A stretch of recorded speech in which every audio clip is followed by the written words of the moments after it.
बच्चों सुप्रभातम। देखिए पाठ प्रथम चल रहा था क्लास 7th का, ठीक है।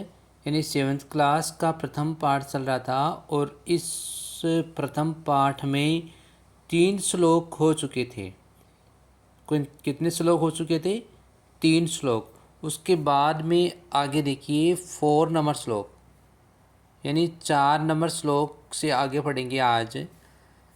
तो सबसे पहले देखिए, पहले तो मुझे ये बताइए जो 3 श्लोक मैंने आपको बताए वो आपके समझ में आए या नहीं, ठीक है। यदि आए हैं तो भी आप कमेंट बॉक्स में ज़रूर लिखें कि सर हमारे समझ में आ रहा है, और नहीं भी आ रहा है तो उसके बारे में भी आप कमेंट करें, ताकि फिर मैं दूसरी बार अगली वीडियो में फिर से इसको अच्छी तरह से समझा सकूं, ठीक है। अब देखिए आगे 4 नंबर, सद्भिरेव सह आसीत् सद्भिः कुर्वीत संगतिम सद्भिर्विवादम मैत्रीं च न सद्भिः किंचित आचरेत। यानी सद्भिः किसको कहा जाता है? स्वजन पुरुष को। तो हमें क्या करना चाहिए? स्वजन पुरुष के साथ ही, सह का मतलब होता है साथ, आसीत, हमें सज्जन पुरुषों के साथ ही क्या करना चाहिए? बैठना चाहिए, ठीक है ना। हमें कहाँ बैठना चाहिए? सज्जनों के साथ ही बैठना चाहिए। सद्भिः कुर्वीत संगतिम, और हमें सज्जनों के साथ ही हमें क्या करना चाहिए? संगति करना चाहिए। हमें हमेशा सज्जनों के साथ यानी अच्छे लोगों के साथ हमें बैठना चाहिए, और अच्छे लोगों की भी हमें क्या करनी चाहिए? संगति करनी चाहिए। सद्भि विवादम मैत्रीम च, और सज्जन लोगों के साथ ही विवाद करना, विवाद और मैत्री, यानी सज्जन लोगों के साथ में क्या करना चाहिए? विवाद करना चाहिए, और उनके साथ में ही मैत्री करनी चाहिए, यानी मित्रता करनी चाहिए। ना सद्भिः किंचिद आचरेत, यानी ना सद्भि, न यानी दुर्जन, किसको कहते हैं? दुर्जन को। तो दुर्जनों के साथ हमें किंचित आचरेत, यानी दुर्जन लोगों के साथ बिल्कुल भी व्यवहार नहीं करना चाहिए। तो इस श्लोक में ये बताया गया है कि हमें सज्जनों के साथ ही रहना चाहिए, उन्हीं की संगति में रहना चाहिए, और यदि अपन विवाद भी करते हैं तो वो भी सज्जनों के साथ में करना चाहिए, और मित्रता भी करते हैं यानी दोस्ती भी करते हैं वो भी किसके साथ करना चाहिए? अच्छे लोगों के साथ ही करना चाहिए। दुर्जन लोगों के साथ कभी भी नहीं रहना चाहिए, उनके समान आचरण या व्यवहार नहीं करना चाहिए, ठीक है।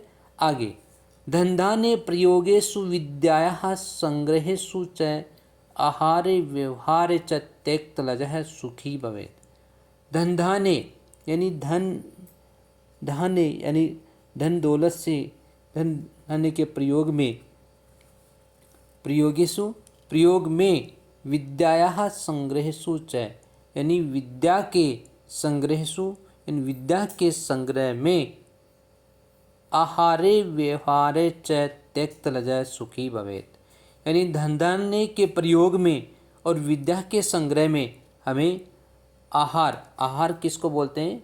भोजन को, ठीक है। और व्यवहार में च त्यक्तलजः सुखी भवेत्, हमें व्यवहार में जो व्यक्ति लज्जा नहीं करता है, त्यक्तलजः है यानी जो व्यक्ति लज्जा नहीं करता है या संकोच नहीं करता है, ठीक है, सुखी भवेत्, वह कैसा रहता है? सुखी रहता है। तो धनधान्य के प्रयोग में और विद्या के संग्रह के आहार में, ठीक है, या भोजन में और व्यवहार में जो व्यक्ति शंका नहीं करता है, संकोच नहीं करता है, वो व्यक्ति कैसा रहता है? सुखी रहता है। आगे, क्षमावसी कृति लोके क्षमया किम न साधते शांति खड्ग करे यसे किम करिष्यति दुर्जन है। क्षमावसी कृति लोके, लोग किसको बोलते हैं? संसार को, ठीक है, किसको बोलते हैं? संसार में।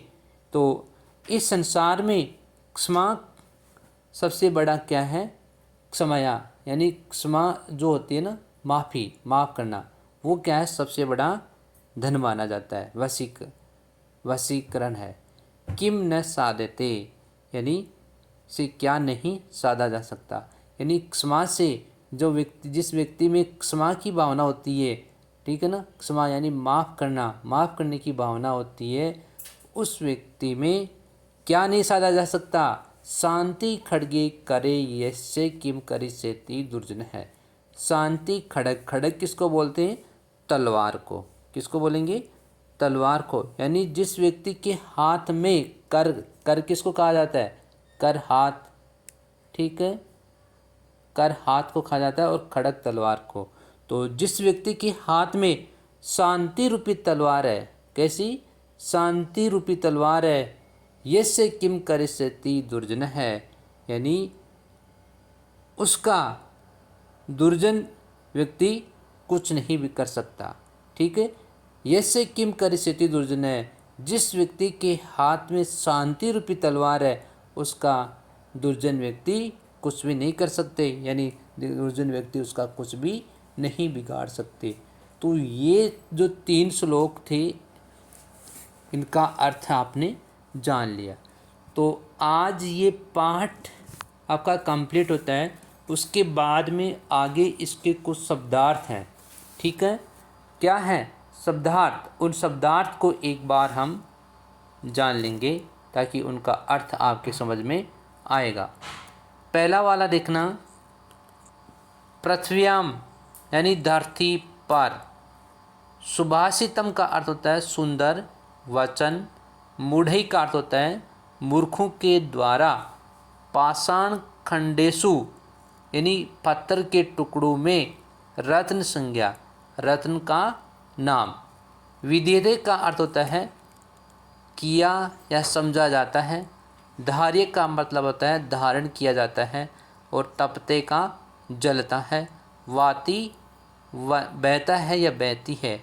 वायुश्च वायु और प्लश्च यानी पवन भी। प्रतिष्ठितम स्थित है। तपसी तपस्या में। शौर्य बल में। नए नीति में। विस्मय आश्चर्य। बहुरत्नः अनेक रत्नों वाली। वसुंधरा किसको कहते हैं? पृथ्वी को कहते हैं, धरा को कहते हैं, ठीक है। आगे आगे देखना,